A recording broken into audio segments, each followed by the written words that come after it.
Far into the future, in a land far away, a brilliant scientist named Anwar was researching time travel. And after years of dedicated work and patience, he finally figured out the secret to time travel. After that, it didn't take him a long time to invent the time machine. The first thing Anwar thinks about is to test his time machine. So he sets up his time machine at the right place and thinks to himself, where should I go? After some thought, he considers going to 1889, at the exact same time when Adolf Hitler was born, so that he could murder him as a baby. He thinks about the moral aspect of what he is doing, but he reasons that this is for the better good, so he decides to do it anyways. He gets in and hits the start button.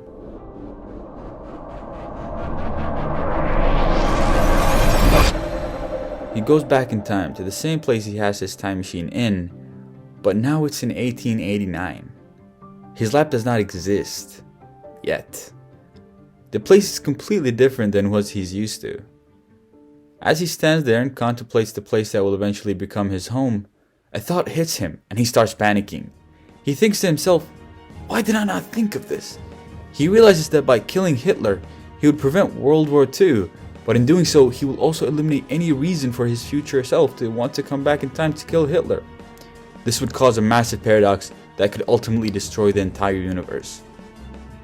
He immediately heads back to the time machine and goes back to his original time.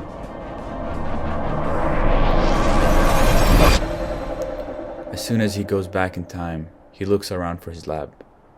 Where his lab should have been, he sees something different. Things start disappearing. Anwar realizes what just happened. The universe is collapsing. Anwar lies there contemplating the collapsing universe and very faintly says, I'm sorry everyone. But what just happened?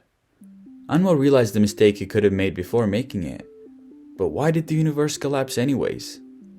To see what happened, let's rewind time a little bit, back to 1889, and right before Anwar went back to his original time. Before Anwar went forward in time, there was a bird standing next to his time machine. The presence of Anwar in his time machine affected the original flow of time of that bird.